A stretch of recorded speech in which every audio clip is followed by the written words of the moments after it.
Mga damulag na pigdekorasyonan, bida sa Farmers Week sa Carolina, Naga City. Aktibidad, pagpapahiling subuot nin importansya sa mga paraoma sa barangay na saro sa mga agricultural backbone kan syudad. Uya ang report ni Chris Novelo. Bulatin mo ang mga kabarangay mo. Lagyan mo ng dekorasyon ang iyong kalabaw. Meet Erwin Tanyo asin ang sa iyang katuwang sa umahang damulag na si Sunflower. Si Sunflower kaya ibinali ni Erwin sa contest kan may pinakamagay na dekorasyon kan mga damulag na tampok sa Farmers Week sa Barangay Carolina, Naga City. Kakaritahan mo yan. Tapos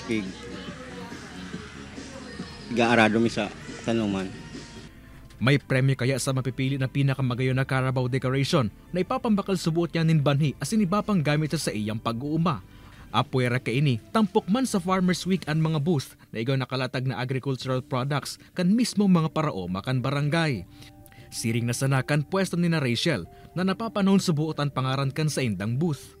Kasi po sir, sa ngunyan po panahon kang election, kaya po naisipan mi po iyang araw ka na pangaran. Kumbaga, naka-relate po itong votes. Katig, dugtong kami na lang pong tante. Mapabakal sa Farmers Week ang mga baratong agricultural products na preskong ginusikan mga paraoma sa barangay. Siring kan pako, mais, asin iba pa. Pinapakita namin na mahalaga ang mga farmer sa tuyang lugar.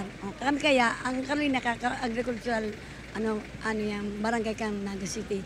Kaya pinapiling na talagang ang mga farmer kaipuhan kan mga tao para sa pagkakan. Maduran ang nasambitan ng aktibidad hasta sa Setyembre 1. Kay banan si Carlo Abunita, Chris Novelo, Balitang Bicolandia.